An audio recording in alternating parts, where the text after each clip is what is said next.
하나님 말씀은 에베소서 2장 20절에서 3장 13절입니다. 에베소서 2장 20절부터 제가 봉독하겠습니다. 너희는 사도들과 선지자들의 터 위에 세우심을 받은 자들이며 그리스도 예수께서 친히 모퉁이 돌이 되셨다. 그 안에서 건물마다 서로 연결되어 주님 안에서 함께 성전이 되어가고 너희도 성령 안에서 하나님의 거하실 처소가 되기 위하여 그 안에서 함께 지어져 가고 있다. 3장 1절입니다. 그러므로 너희 이방인들을 위하여 그리스도 예수님으로 인해 갇힌 자 된 나 바울이 말한다. 너희를 위해 내게 주신 하나님의 은혜의 경륜을 너희가 분명히 들었을 것이다. 곧 내가 이미 대략 기록한 대로 그 비밀이 계시를 따라 내게 알려지게 된 것이니 너희가 그것을 읽을 때 내가 그리스도의 비밀을 깨달은 것을 알 수 있을 것이다. 이 비밀은 지금 성령으로 사도들과 선지자들에게 계시된 것처럼 다른 세대에서는 사람의 아들들에게 알려지지 않았다. 그것은 이방인들이 복음으로 말미암아 그리스도 예수님 안에서 함께 상속자들이 되고 함께 지체들이 되고 함께 약속에 참여하는 자들이 되는 것이다. 나는 그분의 능력이 역사하심으로 내게 주신 하나님의 은혜의 선물을 따라 일꾼이 되었다. 모든 성도들 가운데 지극히 작은 자보다 더 작은 나에게 이 은혜가 주어진 것은 증량할 수 없는 그리스도의 풍성하심을 이방인들에게 전하게 하고 만물을 창조하신 하나님 안에 영원전부터 감추어져 있던 비밀의 경륜이 어떠한지 모두에게 밝히게 하시려는 것이다. 이는 이제 교회로 말미암아 하늘에 있는 통치자들과 권세들에게 하나님의 여러 가지 지혜를 알게 하시려는 것이니 이것은 하나님께서 그리스도 예수 우리 주님 안에서 이루신 영원한 계획에 따른 것이다. 우리는 그분 안에서 담대함을 얻고 그분을 믿음으로 담대함과 확신을 가지고 하나님께 나아간다. 그러므로 내가 너에게 당부하니 너희를 위한 나의 환난들 때문에 낙심하지 마라. 이는 너희의 영광이다. 13절까지 읽겠습니다. 이 시간 증거의 말씀의 제목은 영적 성전 건축과 복음의 능력, 영적 성전 건축과 복음의 능력이라는 제목으로 말씀을 증거하겠습니다. 2장 20절에서 22절까지는 영적 성전 건축에 대해서 증거하고 있고 3장 1절에서 13절까지는 복음의 능력에 대해서 증거하고 있습니다. 그래서 영적 성전 건축과 복음의 능력이라는 제목으로 말씀을 증거하겠습니다. 20절 상반절에 너희는 사도들과 선지자들의 터 위에 세우심을 받은 자들이며 라고 했습니다. 이 구약 성경은 선지자들이 기록한 것, 또 신약 성경은 사도들이 기록한 것으로 볼 때 여기서 사도들과 선지자들의 터는 성경 말씀을 가리킵니다. 성경 말씀 위에 교회가 세움을 받았다는 그런 말씀입니다. 그래서 성경 말씀 위에 세워진 교회만이 참 교회예요. 다른 터 위에 세운 그것은 하나님이 세우신 것이 아닙니다. 반드시 선지자들과 사도들의 터 위에 세워진, 즉 성경 말씀 위에 세워진 교회만 하나님의 교회입니다. 그래서 이 하나님의 교회, 이 성경 말씀 위에 세워진 하나님의 교회, 반드시 성경 말씀대로 계속해서 세워져 나가야 합니다. 여기에는 인간의 방법으로 더하거나 또한 빼서도 안 돼요. 성경 말씀 그대로 세워나가는 것.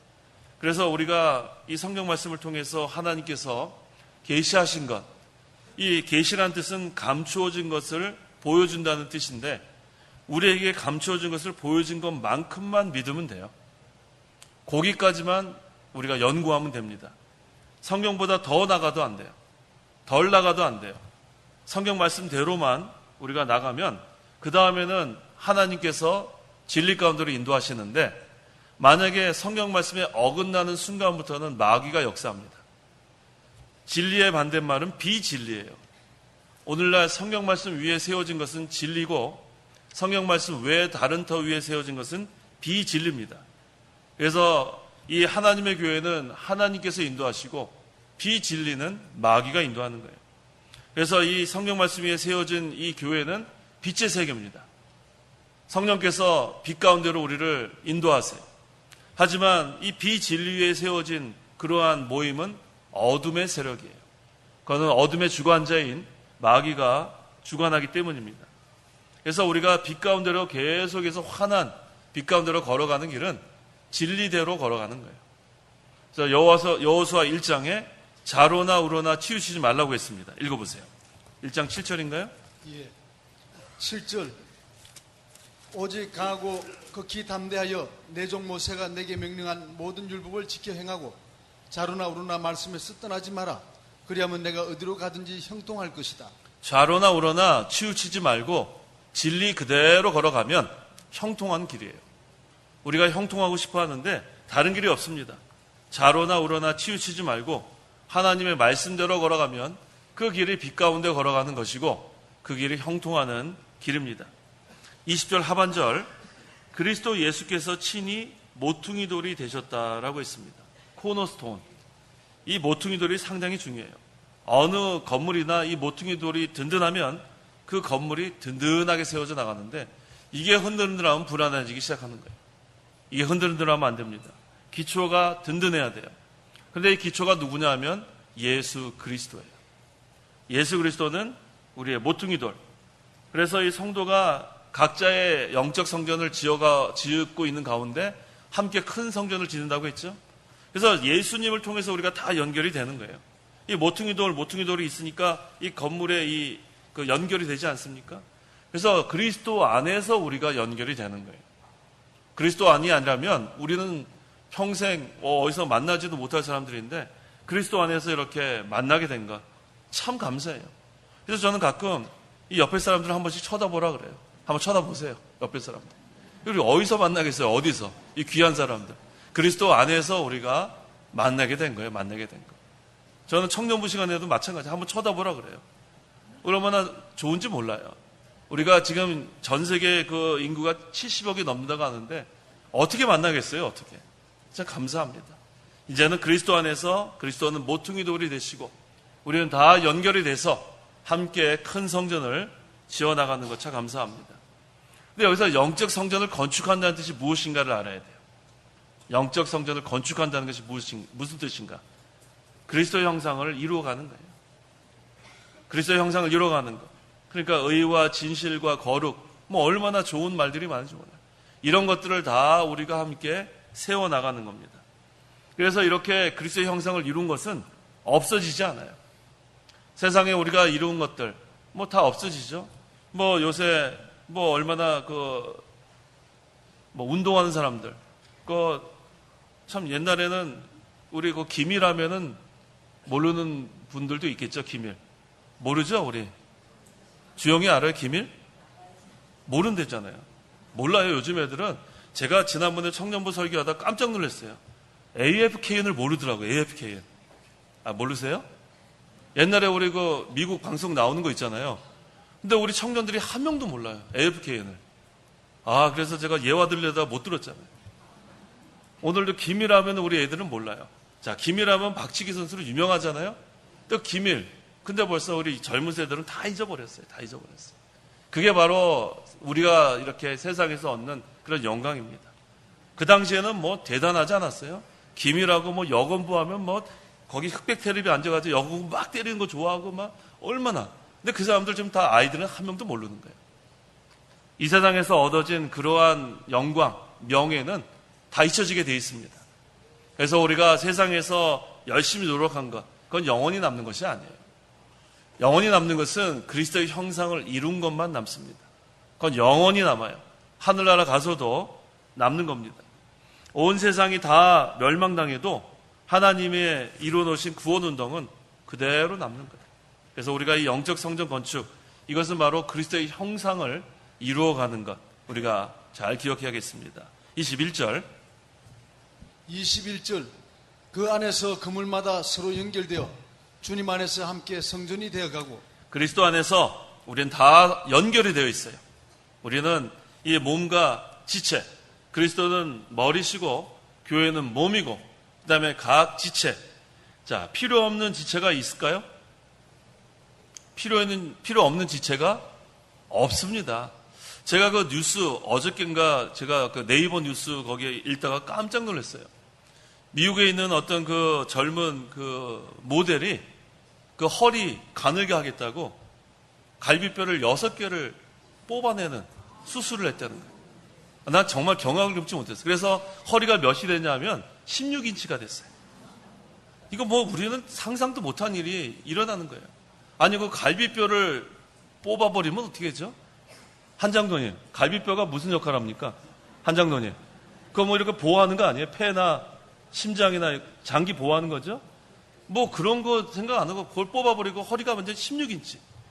아니 보통 사람이 허리가 한 30인치 돼야지 사는데 30인치, 20 몇 인치. 우리 여자들하고는 좀 다르죠. 예, 한 평균 30인치 돼야 사는데 그걸 반으로 줄여놓은 거예요. 이거 어떻게 살겠어요? 그 갈비뼈가 그걸 다 보호해야 되는데. 자, 그 갈비뼈가 그러한 역할을 하는데 우리 사람이 지체 다 필요한 거예요. 그걸 뽑아버려갖고 무슨 16인치가 되면 그게 얼마나 흉악해요. 그 하나님 앞에 그거 잘못하는 겁니다. 그래서 우리는 다 필요한 지체인 줄 알아요. 다 필요한 지체. 다 필요합니다. 우리가 뽑아서 버릴 지체가 하나도 없어요, 우리 몸에. 그래서 우리가 서로 연결되어 있고 또 우리 몸의 각 지체인 줄 알고 우리가 잘 협력해서 그 성전을, 영적 성전을 건축해 나가야 합니다. 그렇게 되면 먼저 자기의 영혼이 자라나요. 자기가 힘을 쓰기 때문에. 두렵고 떨림으로 우리가 자기 구원을 이루라고 했습니다. 자기 구원을 이뤄가면서 또 서로 협력해서 하나님의 큰 성전을 이루면 하나님의 구원 운동이 잘 되어져 나가는 겁니다. 22절. 너희도 성령 안에서 하나님의 거하실 처소가 되기 위하여 그 안에서 함께 지어져 가고 있다. 네, 그 안에서 함께 지어져 가고 있다. 여기서 중요한 단어는 함께라는 거예요. 함께. 혼자서 못합니다. 얼마나 이게 중요한 단어입니까? 진리와 성령으로 함께 지어져 나가는 영적 성전. 그래서 우리가 이 구원운동 하는 데는 동역자가 필요해요. 이번에 우리 7월 달에 중고청 연합수련회 그 주제를 정했다고 저한테 보내왔는데 그 제목이 동역자예요. 저 아주 잘했다고 생각해요. 이 동역자가 얼마나 중요한지 몰라요. 혼자서 할 수 있는 일이 없습니다. 특별히 영적 성전을 건축해 나가는 일에서 또 하나님의 구원운동을 해나가는 데 있어서는 동역자가 필요합니다. 그래서 여기 있는 말씀처럼 함께 그리스도 안에서 영적 성전을 지어나가는 것 참으로 중요합니다. 그래서 이 하나님의 거하실 처소, 이게 하나님 나라 아니에요. 하나님께서 임재하시는 곳이 하나님 나라예요. 그런데 여기서 성령 안에서 하나님의 처소라고 했죠. 이게 바로 로마서 14장 17절하고 딱 들어맞아요. 로마서 14장 17절에 하나님의 나라는 오직 성령 안에서 이렇게 시작되는데 에베소서 2장 22절에도 성령 안에서 하나님의 거하실 처소라고 했습니다. 그래서 이 영적 하나님 나라는, 영적 성전은 하나님께서 임재하시는 곳이에요. 영적 하나님 나라입니다. 그래서 이 영적 하나님 나라는 하나님이 임재하시고 하나님이 다스리는 곳이에요. 그래서 이 하나님의 나라가 점점 확장되는 것, 이거 참 중요해요. 거기에 우리가 다 동역자로서 힘을 다 합해야 하나님의 성전이 잘 건축해져 나가는 겁니다. 그래서 여기 그 에베소서 2장 20절에서 22절은 하나님의 영적 성전, 이것이 잘 건축해 나가는 것을 권면하고 있습니다. 그 다음에 3장 1절부터는 복음의 능력에 대해서 증거하고 있습니다. 3장 1절. 그러므로 너희 이방인들을 위하여 그리스도 예수님으로 인해 갇힌 자 된 나 바울이 말한다. 지금 이 바울은 이 에베소서 이 서신을 감옥에서 기록했다는 것을 여기 알 수 있어요. 갇힌 자 된 나 바울이라고 증거하고 있습니다. 그래서 바울이 예수 그리스도의 이름을 이방인에게 증거하다가 감옥에 갇힌 거예요. 이방인들에게 증거하다 갇힌 바울. 그런데 여기 갇힌 자 된 바울, 이것을 밝힌 이유가 있어요. 그 이유는 뭐냐면 위에서 기도해 주라는 거예요. 걱정하라는 것이 아니라 기도해 달라. 그래서 이방 성도들을 위해서 수고하며 고생하는 것을 그들이 알게 하고 또 위에서 기도해 달라는 그런 의미입니다. 2절. 너희를 위해 내게 주신 하나님의 은혜의 경륜을 너희가 분명히 들었을 것이다. 여기서 이 경륜이란 말이 참 어려운 단어예요. 이것을 쉬운 단어로 바꾸면 계획이라고 바꾸면 돼요. 계획. 그럼 읽기가 더 쉽죠? 너희를 위해 내게 주신 하나님의 은혜의 계획을 너희가 분명히 들었을 것이다. 그래서 우리가 이 경륜이라는 단어 대신 계획이라고 써도 되고 또 우리가 다른 단어는 작정이라는 단어가 있어요. 작정. 그래서 작정, 그 다음에 경륜, 이 어려운 단어들을 여러분들이 거기 옆에다 계획이라고 써놓으면 훨씬 성경 읽는데 도움이 됩니다.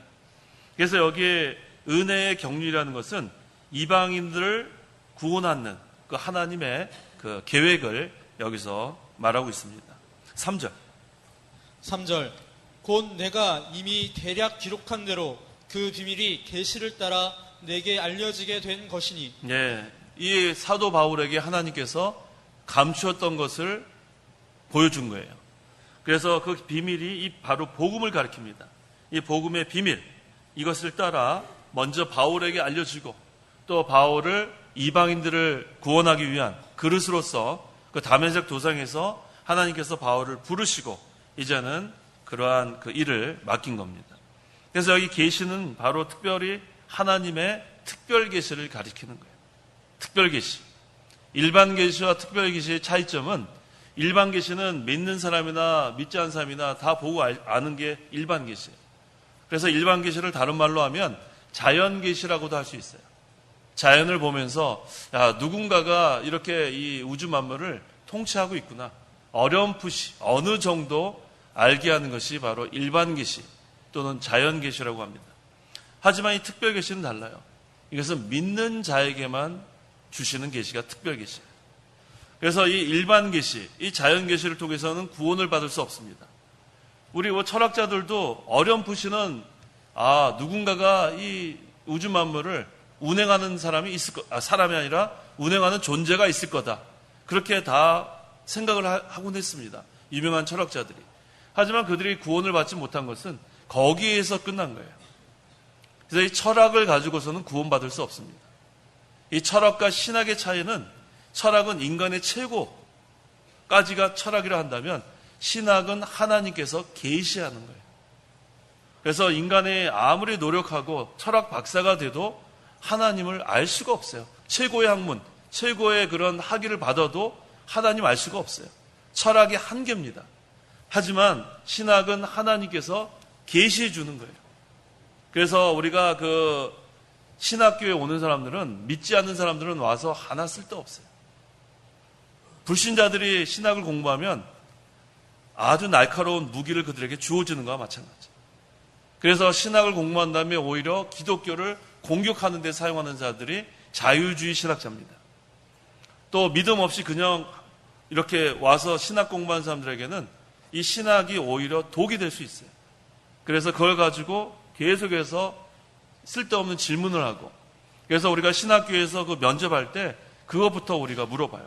믿습니까? 안 믿습니까? 참 어리석은 질문이 같지만 가장 기본적인 질문이 그거예요. 그래서 거기서 아무리 좋은 대학교 나오고 아주 훌륭한 인품을 가져도 불신자는 거기서 무조건 불합격시키는 거예요. 아무리 학생 인원이 적게 모여도 그런 사람들은 신학교에 입학시키면 그 옆에 있는 학생들이 물들게 돼 있어요.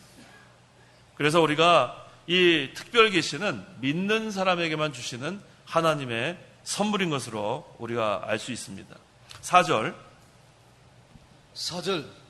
너희가 그것을 읽을 때 내가 그리스도의 비밀을 깨달은 것을 알 수 있을 것이다. 여기서 그리스도의 비밀은 복음을 가리킵니다. 이 복음은 비밀이에요. 미스테리. 이것은 도무지 신비로운 일이기 때문에 이 인간의 이성으로는 이해할 수 없는 것이 이 미스테리, 바로 복음입니다. 그래서 이것을 이방인들까지 구원하기 위해서 하나님께서 그리스도의 비밀을 깨달은 것을 알 수 있을 것이다. 이렇게 말하고 있습니다. 5절. 이 비밀은 지금 성령 안에서 사도들과 선지자들에게 계시된 것처럼 다른 세대에서는 사람의 아들들에게 알려지지 않았다. 이 5절을 우리가 잘 봐야 되겠는데, 여기서의 그 다른 세대는 뭘 가리키냐면 구약시대를 가리켜요. 다른 세대는 구약시대. 구약시대 사람들에게는 알려지지 않았다. 이게 무슨 말씀입니까? 여기 이 비밀은, 복음이 구약시대에는 사람들에게 알려지지 않았다. 이게 무슨 말이에요? 잘 이해를 하셔야 돼요. 5절에 이 복음은, 비밀이 복음을 가리키는데, 지금 바로 신약시대 성령 안에서 사도들과 선지자들에게 계시된 것처럼 했죠. 그러니까 신약시대에는 구약과 신약이 다 표준 계시가 종결된 거예요. 구약, 신구약 성경이 다 만들어진 거지만 이 구약 시대에는 아직 신구약 성경이 만들어지지 않았다는 그런 뜻이에요. 이걸 잘 이해해야 됩니다. 이 비밀은, 이 복음은 지금 신약 시대에는 성령 안에서 사도들과 선지자들에게 계시된 것, 바로 신구약 성경을 말하는 거예요. 신약 시대는 신구약 성경이 완성된 거 가지고 우리가 지금 신앙생활을 하지만 다른 세대는 구약 시대를 말하는 거예요. 구약 시대에는 사람들에게 알려지지 않았다. 그래서 구약 시대에는 그 신구약 성경이 없으니까 하나님께서 어떻게 계시하셨죠? 꿈이나 음성이나, 그렇죠, 환상이나, 그 다음에 하나님께서 구름 가운데, 그 다음에 연기 가운데, 불 가운데 이런 것을 통해서 직접 계시하셨는데, 하지만 지금은 그러한 것이 없는 거예요. 왜냐하면 표준 계시가 종결되었기 때문에 그렇습니다. 여기 있는 말씀처럼 지금 성령 안에서 사도들과 선지자들에게 계시된 것, 이건 바로 신구약 성경을 가리키는 거예요. 그래서 오늘날은 신구약 성경 외에는 우리가 아무것도 인정하지 않습니다. 그래서 오늘날 지금 그 문제가 뭐냐면, 개인적으로 자기가 이 환상을 봤다고 자꾸 이렇게 주장하는 사람들이 있어요. 목사들 가운데도 내가 자꾸만 꿈을 꿨다고 주장을 해요. 근데 문제는 뭐냐면, 그래서 자꾸 옆에 자기 친한 또 그 친구 목사에게 또 나 이거 환상을 봤다, 나 꿈을 꿨다. 그러다 보면 어떻게 돼요? 이거 우리 지금까지 이 개혁주의 신앙은 이거 그렇게 없다고 배웠는데, 야, 이거 혹시 잘 아는 사람 없을까? 그러다 보면 엉뚱한 곳을 찾아갑니다. 그러다 보면은 어떤 여자 목사가 그거 전문가를 또 만나게 돼요. 그러면 너 왔느냐? 서로 통하고, 그럼 그 사람을 또 자기 교회에 또 데려와서 가르치고, 이다 보면 어떻게 돼요? 완전히 변질이 되는 거예요. 그래서 우리가 항상 이 건전한 신학이 참 중요한 거예요. 이 개혁주의 신학에서는 그 환상이나 꿈이나 일체 인정하지 않습니다. 이 표준계시가 종결된 이후에는 직통계시라는 것은 존재하지 않아요. 그래서 직통계시한다는 것은 보통 이단들이 사용하는 단어고, 우리 보통 이렇게 그 건전한 신앙생활을 하는 사람 중에서도 환상을 인정하고 꿈을 인정하고 음성을 인정하는 사람들은 그건 건전한 신앙생활을 하는 거 아니에요. 그렇게 하게 되면은 이 완전히 지금까지의 이 신앙생활 완전히 뒤집는 겁니다. 그래서 우리가 그러한 것을 경험할 수도 있어요. 우리 꿈 참 신기한 꿈을 꿨다, 그렇게 얘기하는 경우도 있잖아요. 근데 그것에 너무나 비중을 두게 되면 자꾸 거기 따라가고 거기에 속을 수가 있어요. 그래서 꿈을 꿨다, 환상을 보았다, 음성을 들었다, 그것은 오늘날 하나님께서 하시는 방법이 아닌 줄 알고 뭐만 따라가야 돼요? 성경 말씀만 따라가세요. 그거 무시해버리면 됩니다. 무시해버리세요. 무시해버려야 우리가 건전한 신앙생활을 할 수 있지, 그거 한번 경험했다 그래가지고 그거 전문가 따라가면 완전히 미혹돼가지고 그 다음에는 아주 잘못되는 길로 갈 수밖에 없습니다. 그래서 여기서 다른 세대는 구약시대를 가리키고 지금은 신약시대를 가리킨다는 것, 또 사도시대 이후에 표준 계시는 종결되었다. 신구약 성경이 완성된 한 2세기경 그 이후에는 그 이외의 모든 그러한 계시한다는 것은 다 우리가 받아줄 수가 없습니다. 6절 그것은 이방인들이 복음으로 말미암아 그리스도 예수님 안에서 함께 상속자들이 되고 함께 지체들이 되고 함께 약속에 참여하는 자들이 되는 것이다. 참 이게 감사해요. 이방인들은 사실 복음에 참여하지 못했어요. 그런데 신약시대에 와서는 그리스도 예수님 안에서 함께 하늘나라의 기업을 상속받게 된 것, 참 감사합니다. 그래서 유대인이나 이방인이나 다 상속자가 될 수 있는 것. 오늘 새벽에도 제가 증거한 거 한번 찾아볼까요?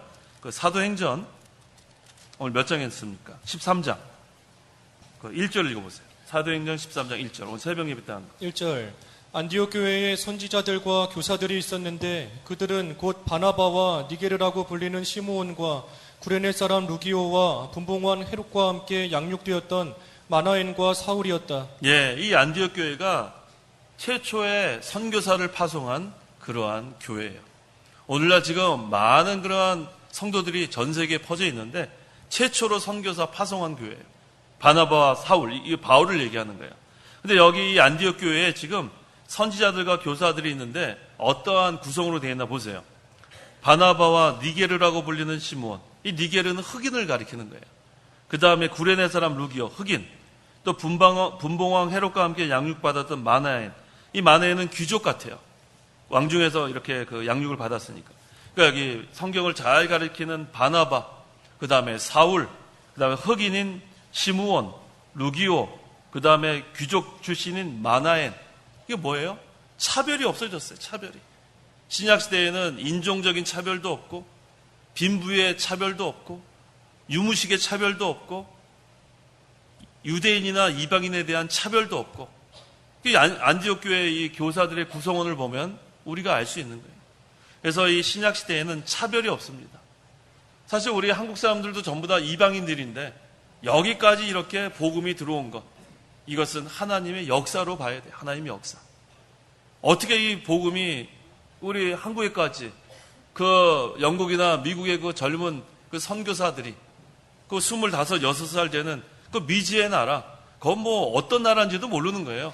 가면 죽을지 살지도 몰라요. 근데 이 복음의 그 사명감을 가지고 그 목선을 타고 몇 개월 걸려가지고 이 조선이라는 데 와가지고 그 말도 잘 안 돼가지고 여기 있는 사람들이 뭐 반가워했겠어요? 웬 눈도 파랗고 키도 크고 코도 큰 뭐 백인들이 와가지고 뭐 한국말도 뭐 얼마나 서툴게겠어. 뭐 예수 메도스 뭐 이러지 않았겠어요? 또박또박 하지도 못했을 거 아니에요. 근데 그것이 전파돼가지고 어떻게 됐어요? 오늘날 그 희생을 통해서 이 열매를 많이 맺어서 오늘날 우리나라에 이렇게 많은 그러한 신자, 성도들이 있는 겁니다. 그러니까 우리가 그것을 참 감사해야 돼요. 복음의 빚진 자.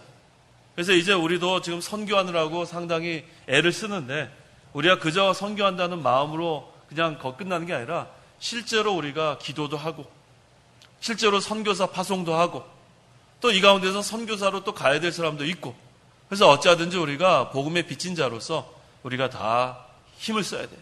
왜? 이제는 유대인이나 이방인이나 어떻게 돼요? 차별이 없어요. 다 우리는 복음 누구에게나 전파하는 그런 신약시대에 살고 있습니다. 그래서 여기 보니까 그 상속자들이 되고 함께 지체들이 되고라고 했어요. 이제는 한 몸에 우리가 붙어 있는 거예요. 지체는 떨어져 있는 지체는 없습니다.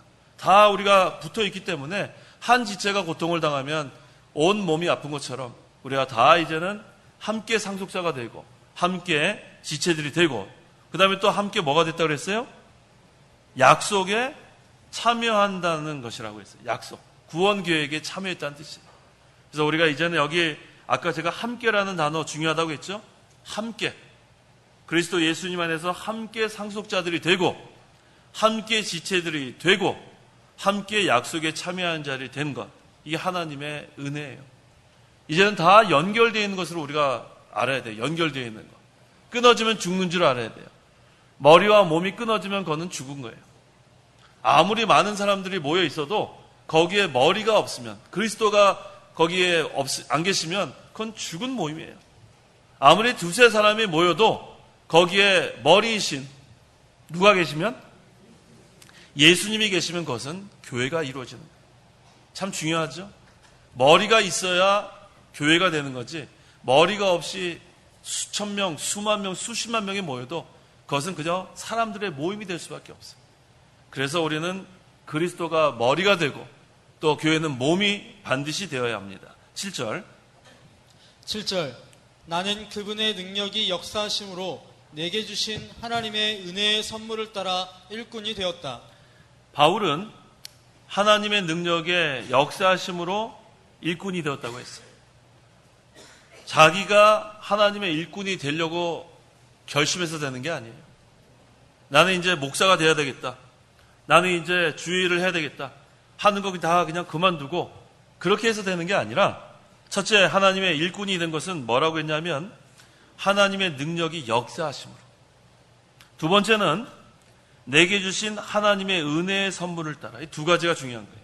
하나님의 일꾼이 되는 것은 첫째 하나님의 능력의 역사하심을 따라 두 번째는 하나님의 은혜의 선물을 따라 하나님의 일꾼이 되는 거예요. 그래서 이 두 가지가 있으면 하나님께서 부르십니다. 하나님이 강건해요. 불 일듯 해가지고 도무지 할 수가 없어요. 하나님 부를 때는 어쩔 수 없어요. 이게 바로 사명감이라고 합니다. 그건 세상에 아무리 좋은 곳으로 준다 그래도 나 그거 안 한다. 난 주의를 해야 되겠다. 그 하나님의 사명감 주시면 그건 해야 됩니다. 그 다음에 하나님의 은혜의 선물. 하나님이 내게 베푸신 은혜가 너무 감사한 거예요. 이거 기도만 해도 너무 이거 하나님 은혜 이거 어떻게 갚을까? 이거 어떻게 하지? 마음이 부를 듯 해요. 그때도 하나님의 일꾼이 돼야 돼요. 두 가지예요.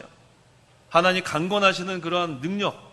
그래서 목사가 되는 경우도 있고, 날마다 하나님의 은혜가 너무 감사해요. 이 일생을 다 바쳐도 못 갚을 것 같은 그러한 은혜. 그래도 또 목사가 되면 돼. 그래서 사도 바울이 하나님의 일꾼이 된 건 두 가지 다예요. 하나님의 능력이 역사함으로 하나님의 일꾼이 됐고, 또 하나님이 베푸신 은혜가 너무 감사해서 바울은 하나님의 일꾼이 된 겁니다.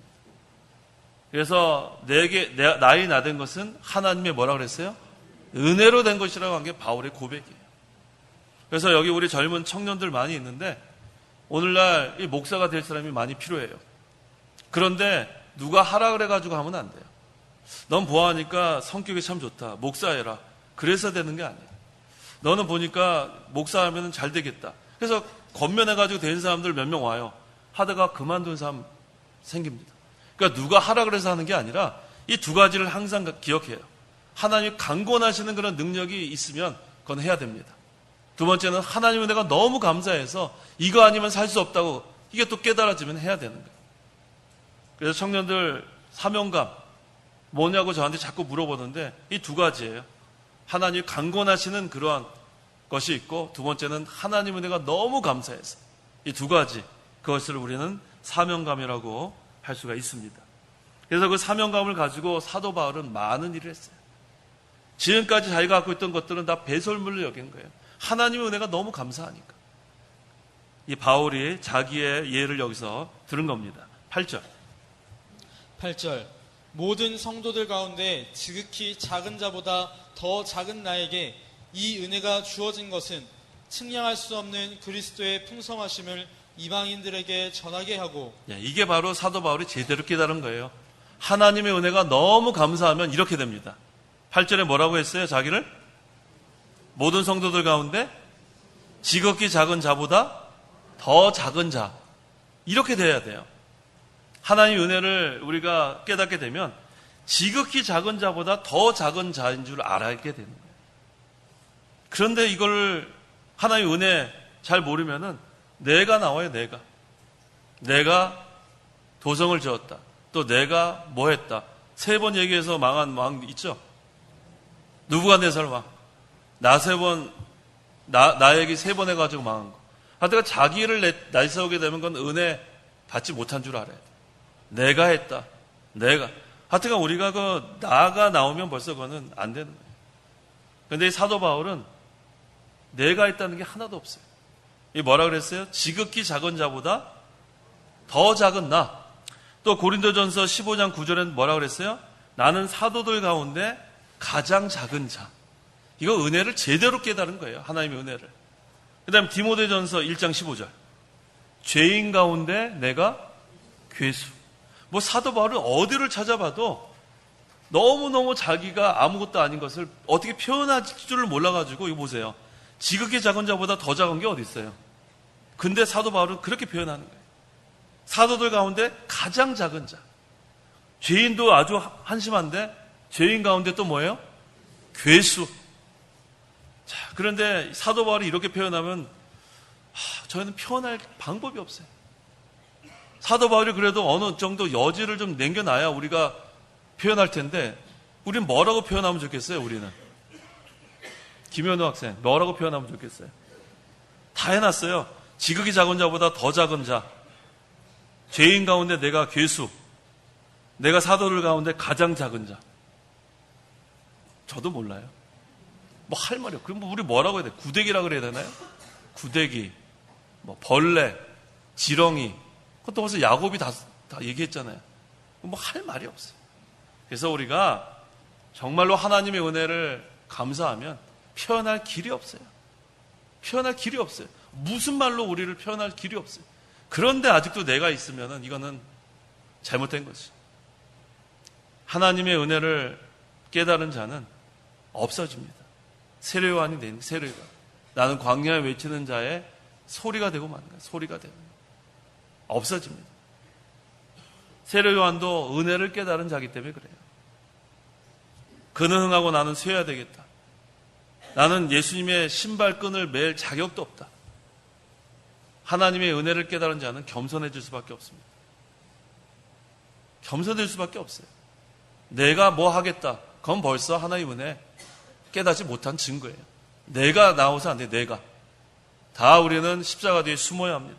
십자가만 자랑하고 나의 약한 것만 자랑하고 이게 바로 사도 바울의 신앙이고 또 우리 세례 요한의 신앙입니다. 여기 보니까 8절에 모든 성도들 가운데 지극히 작은 자보다 더 작은 나에게 이 은혜가 주어진 것은 측량할 수 없는 그리스도의 풍성하심을 이방인들에게 전하게 하고 우리도 마찬가지예요. 이런 지극히 한심한 자들인데 우리에게 왜 은혜가 주어졌는가? 이것은 전하라는 거예요. 전하라는 거.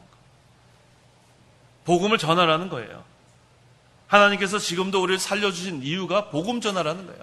싸우고 다투라는 게 아니에요. 싸우고 다투는 거. 뭐 교회 안에서 싸우고 다툴 게 뭐가 있어요? 이 교회 안에서 왜 싸우고 다퉈요? 여기서 분열되면 안 돼요. 그리스도 안에서 하나가 되어야 되고 성령 안에서 하나가 되어야 되고 왜 자꾸 싸우고 다투냐면 자기 주장 자꾸 내세워서 그래. 자기 주장. 자기 고집, 자기 생각. 우리가 의견을 얘기할 수 있는데 우리가 항상 모든 것은 근거를 가지고 해야 돼. 근거. 성경 말씀을 근거로 하고 그 다음에 장로교 헌법을 근거로 하고 장로교 정치를 근거로 하고 그렇게 해야지 모든 것이 질서가 잡히는 건데 세상 거 가지고 얘기하면 안 돼요. 회중 정치하는 거 가지고 얘기하면 안 돼요. 모든 것은 성경대로 또 우리는 장로교 아니에요. 장로 정치대로 그 다음에 장로교 헌법대로 그래야 우리가 모든 것이 하나가 될 수 있습니다. 자기 주장 내세우면 안 돼. 자기 주장. 자기가 알면 얼마나 알겠어요. 그렇게 하면 안 됩니다. 항상 겸손해져야 돼. 겸손해져야 돼. 그 다음에 항상 우리가 자기 의견을 얘기하고 뭐 근거를 가지고 이것이 이렇다 하면은 그 다음에는 거기서 멈춰야 돼요. 그래야 우리가 서로 하나가 될 수 있습니다. 항상 우리가 하나님께서 기뻐하시는 것은 질서 지키는 거예요. 질서 지키는 거예요. 그래야 이 교회가 하나님께서 기뻐하시는 그러한 교회로 바로 세워져 나갈 수 있습니다. 9절. 9절. 만물을 창조하신 하나님 안에 영원전부터 감춰져 있던 비밀의 경륜이 어떠한지 모두에게 밝히게 하시려는 것이다. 이 비밀의 경륜은 복음의 계획이에요. 비밀은 복음이고 경륜은 계획입니다. 그래서 하나님께서 그리스도를 통하여 유대인과 이방인을 구원하려는 구원 계획을 여기서 가리킵니다. 창조하신 하나님 안에 영원전부터 감추어져 있던 이것은 하나님이 창세 전에 다 계획하신 것을 여기서 가르쳐주고 있습니다. 하나님의 능력으로 하나님의 은혜로 이제 사도 바울이 복음의 일꾼이 되어서 이제 이 사명을 감당하고 있는 겁니다. 10절. 10절. 이는 이제 교회로 말미암아 하늘에 있는 통치자들과 권세자들에게 하나님의 여러 가지 지혜를 알게 하시려는 것이니 여기서 하늘에 있는 통치자들과 권세자들은 하늘에 있는 선한 천사들을 가리킵니다. 그래서 하나님이 여러 가지 지혜는 복음을 가리키는데 이것을 하늘에 있는 천사들에게 하나님께서 지금 알게 하셨다고 했습니다. 11절. 11절. 이것은 하나님께서 그리스도 예수 우리 주님 안에서 이루신 영원한 계획에 따른 것이다. 하나님께서 모든 것을 다 예정하시고 작정하셨어요. 이 예정은 피조물에 대한 계획을 말하고 작정은 모든 것에 대한 계획을 말합니다. 그래서 이 예정이라 하면 우리가 보통 선택이란 그런 단어로 바꿔서 사용할 수 있어요. 그 에베소서 1장 그 5절. 그분의 기뻐하시는 뜻을 따라 우리를 예정하셔 이렇게 했을 때 이 예정 대신에 선택을 넣어서 한번 읽어보세요. 에베소서 1장 5절. 5절. 그분의 기뻐하시는 뜻을 따라 우리를 선택하시어 예, 바로 이 예정은 피조물에 대한 하나님의 계획을 가리키고 작정은 모든 것에 대한 하나님의 계획을 여기서 가리킵니다. 12절. 12절. 우리는 그분 안에서 담대함을 얻고 그분을 믿음으로 담대함과 확신을 가지고 하나님께 나아간다. 이제는 우리가 그리스도 안에서 담대함을 얻었어요. 이전에는 우리가 예수 믿기 전에는 하나님께 나올 수가 없었어요. 불의한 자는 하나님께 나올 수 없습니다. 죄인은 나올 수 없습니다. 하지만 그리스도의 십자가 보혈로 다 죄 용서함을 받았어요. 이제는 담대함을 얻었습니다. 이제 믿음으로 담대함과 확신을 가지고 하나님께 나오는 것, 이게 하나님의 은혜예요. 이 시간도 우리가 이 예배 시간에 나올 수 있는 게 하나님의 은혜입니다. 원래 나올 수 없는 자들이었어요. 나올 수 없는 자들이 이제는 담대하게 하나님께 나와 예배할 수 있게 된 것, 이건 그리스도의 십자가 보혈로 우리의 모든 죄를 다 용서함 받았기 때문에 나올 수 있게 된 것, 참 감사합니다. 13절 13절 그러므로 내가 너희에게 당부하니 너희를 위한 나의 환난들 때문에 낙심하지 마라. 이는 너희의 영광이다. 예, 바울이 이방인에게 복음을 전하다가 여러 가지 환난을 받았습니다. 이거 우리 어저께 했던 거네요. 환난이냐 환난이냐. 저는 이것 때문에 참 고민이 많았는데 우리 학생이 가르쳐 주더라고요. 환난이 맞다 그래요. 환난. 저는 이거 우리 김현우 우리 그 청년이 읽을 때마다 환난 그래갖고 김현우가 혀가 좀 짧은 줄 알았어요. 근데 우리 가서 우리 신대원 학생한테 물어보니까 그 김현우 우리 청년 있는 게 맞더라고요. 환난이 맞대요. 환난. 그다음에 환난은 뭐냐면 우리 무슨 그 6.25 동란처럼 그러한 큰 일 이럴 때는 그 환난, 병자호란이나 뭐 이런 것은 환난이라고 그러고 우리가 보통 이렇게 당하는 환난과 핍박할 때는 환난이 맞다 그래요. 근데 이거 고치려니까 좀 입이 좀 이상해요. 환난. 근데 뭐 우리가 여기 맞춤법을 맞춰야 되겠죠. 그래서 여기서 환난이 맞습니다. 그동안 저는 환난이라고 했는데, 그래서 우리가 이 복음을 전하다가 환난을 당할 때, 그때 우리가 이 하나님의 영광이 된다는 것, 또 우리에게는 큰 영광이 된다는 것, 이거 참 이 바울을 통해서 알 수가 있습니다. 그래서 복음 자체가 영광이고 복음을 전하는 직분도 영광이라는 거예요. 그래서 우리가 복음을 전파하는 것은 하나님께 영광이 돌아간다는 것으로 알고 우리가 늘 복음 전하는데 이 복음의 능력을 힘입어서 전할 때 하나님께 영광 돌릴 수 있습니다. 기도하시기 바랍니다. 기도하겠습니다. 하나님의 은혜를 참으로 감사합니다. 하나님께서 저희를 불러서 하나님 자녀 삼아 주시고 이제는 저희들이 협력해서 영적 성전을 건축하라 하시사오니 항상 모퉁이돌 되시는 그리스도가 우리의 연결이 되어서 그리스도 안에서 우리가 하나가 되어서 하나님 기뻐하시는 영적 성전이 잘 건축될 수 있도록 역사하여 주시옵소서. 그리고 말미암아 그리스도의 형상이 이루어져서 세상의 것은 다 없어질지라도 그리스도의 형상이 이루어진 것은 남는다고 했사오니 우리가 영적 성전 잘 지을 수 있도록 저희들을 붙들어 주시옵소서.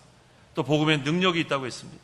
이 복음을 통해서 믿지 않는 자들이 하나님께 돌아오는 역사가 있사오니 우리에게 이 사명을 주셨사오니 우리가 한 사람 한 사람이 다 이 영광의 직분 귀하게 여기고 우리가 나가서 힘써 복음의 능력을 힘입어서 복음 전파 잘할 수 있도록 저희들을 사용하여 주시옵소서. 예수님의 이름으로 기도하옵나이다. 아멘.